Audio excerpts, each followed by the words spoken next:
Welcome to Get the Facts, the program that provides you with information on government policies and initiatives. I'm Theodore Henry. When one thinks of the Bureau of Gender Affairs, the first thing that comes to mind is that it focuses on women's issues. But is that what the agency is all about, or is that all the agency is about? Well, here to tell us more about the role of the Bureau is Principal Director for Gender Affairs in the Ministry of Culture, Gender, Entertainment and Sport, Sharon Coburn-Robinson. Welcome to the program, Lady Coburn-Robinson. Thank you, Theodore. All right, let's jump right into getting the facts. Now, what is the mandate of the BGA? All right. So essentially, I heard you say that the Bureau is responsible to make sure that women and men experience development. Okay. Is that what you said? Well, I was wondering, is it just about women's issues, or? It's women and men. Okay. And it's on a basis of equality. So as you're aware, development is not something that we all experience in a homogeneous way. Okay. And so we have to ensure the gender differential. And that simply, you look puzzled. It simply means... No, you're blowing my mind. As a male, you experience gender in a different way, and you experience development in a different way from women. Right. And so the programs that we roll out, or activities, or plans, or projects are all geared towards making sure that you experience it in the way that best suits your needs. That's what gender differential means. Right. Making sure it matches what you require based on your contextual realities. And that's for development of human capital, making sure that all parties experience what is required and in a way that is equitable and with equality. I find that fantastic. And when you said gender differential, I was thinking like, so not one size fits all. Absolutely. But okay. So how does the agency help to ensure this sort of gender parity in Jamaica? Especially, as you said, we're in different places. We experience it in different ways. Absolutely. So we do that in collaboration and partnership with a number of key stakeholders. So we have specific programs that we focus on naturally because of the fact that we have a gender mainstreaming mandate. And that says making sure that men and women, boys and girls are included in development in whatever plans, programs, policies, projects, whatever operational plans you're rolling out. You ensure that the benefit is equitable and that it is so resourced, whatever your program that you're doing, that nobody squeals discrimination, nobody squeals victimization, nobody is accusing anyone of sexual harassment or feeling that there is some amount of bias in the workplace. And which, even if it's not in the workplace, even if it's a community space, members of the community ought to benefit equally from all materials, resources, services, benefits that are available on a basis of equality, simply because the gender policy states that, or National Policy for Gender Equality, as well as the Vision 2030, making sure that all parties benefit equally. So we are all on that road, on that path to development. Ah, wonderful, wonderful. I do have to ask, have you faced any challenges with this idea of mainstreaming gender and parity? Oh, absolutely. Absolutely. We do get some pushback, Theodore, in some spaces, because in some instances when we go to do sensitization, persons would ask, are you speaking about women's issues only? Are you focusing on making sure that women are empowered? Right. And so we have to say, absolutely not. We are looking at women's empowerment as well as male empowerment, so much so that we have now a male empowerment unit.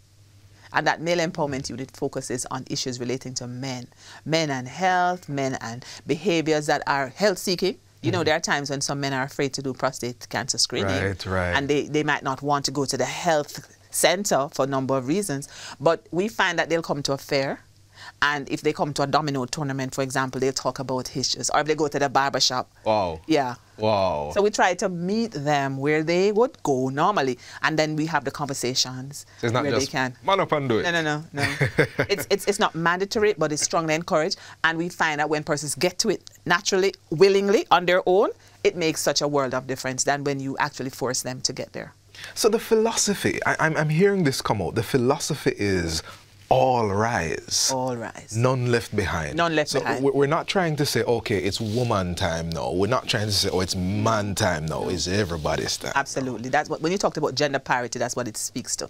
Making sure that we pull everybody along as required with no holds barred in terms of saying you can get this, but you are not. So it's a level playing field, making sure that all parties, whatever you bring to the table, we enhance that. And if you are short on something, there's a gap, there's a deficit, we have that responsibility to work with entities and international development partners to source what is required to fix those gaps. Understood. Now, pardon me, I know we're saying parity, but we so rarely hear about men when it comes to gender issues. Yeah. Now, I recognize that the BGA has a men's desk. Yes. Tell us a little bit about that. So that men's desk has developed from 2009 when it was started to a space that I spoke about earlier, a male empowerment space. All right. And that male empowerment space has a network, a robust network of males who are a part of the conversation and who come to sessions that we have and coming up with ideas. Just last Friday, I had a meeting of the male network and we talked about ideas. So in May we discussed and planned finally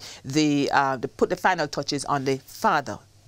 What is it? Father's Award, Outstanding Father's Award. This is an annual thing we started in 2019. An award ceremony. Yes, and we had for the first time 40-odd men who we honored, and they were so excited. So we had to make space for them to bring their family members, a spouse or a significant other, and a child or 2 children, just to see them receive their award. Because a lot of times men think that they are not recognized and appreciated enough, and compare themselves to women to say when it's Mother's Day, you know, and Valentine's Day, men, you know, men have to do stuff for women, and women feel special. So we wanted to do the same thing for them, this kind of pampering and special recognition, so that they would understand that we do appreciate their contribution.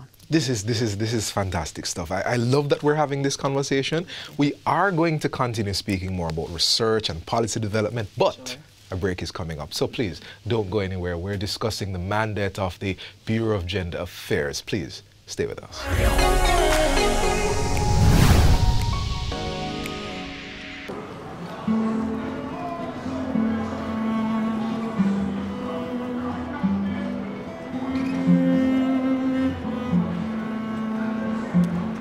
Shelby, I want to you.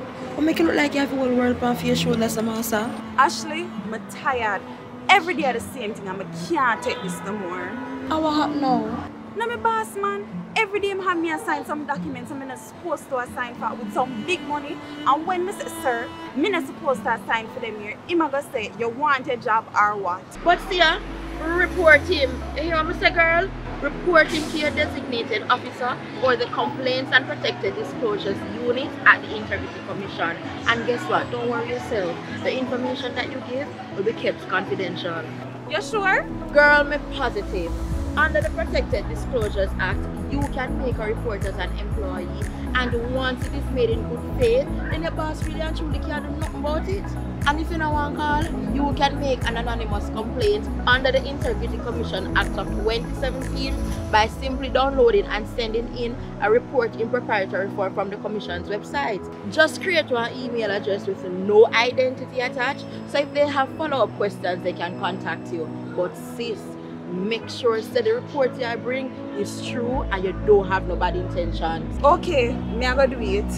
If you or someone you know has experienced or observed matters involving corruption, improper conduct, or impropriety within the workplace, you're being encouraged to file a report with the Integrity Commission by calling their anti-corruption hotline at 876-926-0001 or emailing cpd@integrity.gov.jm. The Integrity Commission, united against corruption.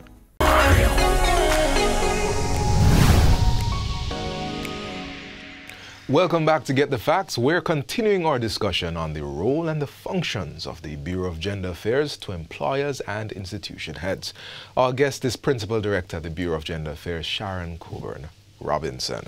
Lady Robinson, let's keep going with getting some of these facts. Now, the Bureau has a public education campaign and a training function as a part of their mandate. Right. And how have you found the reception to those efforts? Good question, Theodore. So the gender, one of the main campaigns that we have now is no excuse for abuse. And we had to develop that because we found that the statistics were alarming in terms of the number of persons who are reporting I've seen that one. I've seen that one. Gender-based violence. You've seen that. In the billboard in Yes. Halfway Tree, for example. Right. Yes, and we've ramped that up at the community level because we recognize that sometimes you can't plan for these things in terms of you might have done a robust sensitization session with a number of persons coming, and the next morning you hear that somebody there's a death suicide, murder suicide, or a child was killed, or a child was kidnapped, a young man was abducted.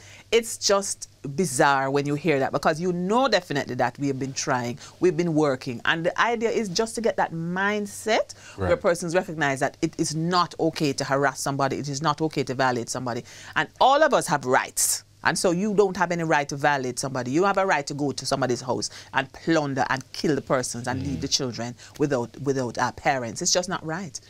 Do you think that you're up against culture? Absolutely. Absolutely. We have this thing called the conspiracy of silence, Theodore, where some persons at the community level know about what is happening. They see and they know and they're aware, but they're afraid to speak because of that culture that says inform of the dead. And they feel if they talk about it, then they are going to be stigmatized and they might lose their lives. They might be reprisals. They have to leave the community. And so we encourage persons to disclose the information in a confidential way so that nobody has to know that you've shared that information. But if you think of the rationale behind it, if you share that information, you could cause one less person or one less family to suffer. So you share the information simply because you're also saving your own life and the lives of your family members. So the idea here, the thrust here is essentially to blanket these areas with this information. Absolutely. But also make the avenues available for people and let them know where they are. Certainly. So the research has given us ideas on the hotspots and the communities that are more prone to have gender-based violence. So once we know that this is so, earlier we were a part of, it's a ICVIS, it's a information, what was it? Integrated Crime and Violence Information System, ICVIS. And that had to do with a repository of data that speaks to how violence is committed in different communities, and crime observatory, that was it. It was a crime observatory, and then the information was collected. We had to do the validation sessions. Once we have that information, we know these are the spots that are more prone to violence, and the times when it happens. In the summer, around the time you have Valentine's Week, that week of Safer Sex Week, which they call Safer Sex Week deliberately because we find that a lot of sex takes place in that week because it's Valentine's Day and that's Love Month and Love Week and so on. And when children are away from school, in Christmas, Easter, those are the hotspot periods, times and so on, and the spaces. Once we know that, then the strategies would be how can we penetrate those communities with information and have the community buy into it as well so that they're also protecting those members of the community. Buy in. I'm going to switch gears here a little bit. The BGA does research, policy development, also project planning and monitoring. Could you give us a brief rundown of what you do in that regard? Exciting work, Theodore. So everything links to something else. So the research is done primarily to unearth what is actually out there. What are the main issues? Which you spoke to a while ago. The issues that are presenting. So once you get that information in your research, then you can now say, how can we develop plans and programs? For example, or NSAP. You might have heard the expression NSAP or NSAP GBV. It's a broad, very ambitious national strategic action plan to eliminate gender-based violence in Jamaica. A long name. We call it NSAP GBV for short. And that NSAP told us that gender-based violence is endemic and it is something that's a violation of human rights. Endemic. Help us. Endemic meaning it's across Jamaica. It's not just in spots. It's across Jamaica. It's just that it's more pronounced in some communities than others. And sometimes there's an underreporting of the cases because, again, the informal culture and the conspiracy of silence and so on. But once persons get the awareness, and what we also have found is that community policing helps. So when we hold hands with the police and do a lot of work with the police, just go into the communities and do the conversations with them. Like we call it pound the corner reasoning, just going to and having little brochures, flyers and stuff. I had one earlier where you just talk to persons about, what is domestic violence? Who are the victims and how can you prevent yourself from getting it and from becoming a victim of domestic violence? And if it happens, what are the forms of redress and how do you protect somebody else? How do you report it, for example, if it's a family member?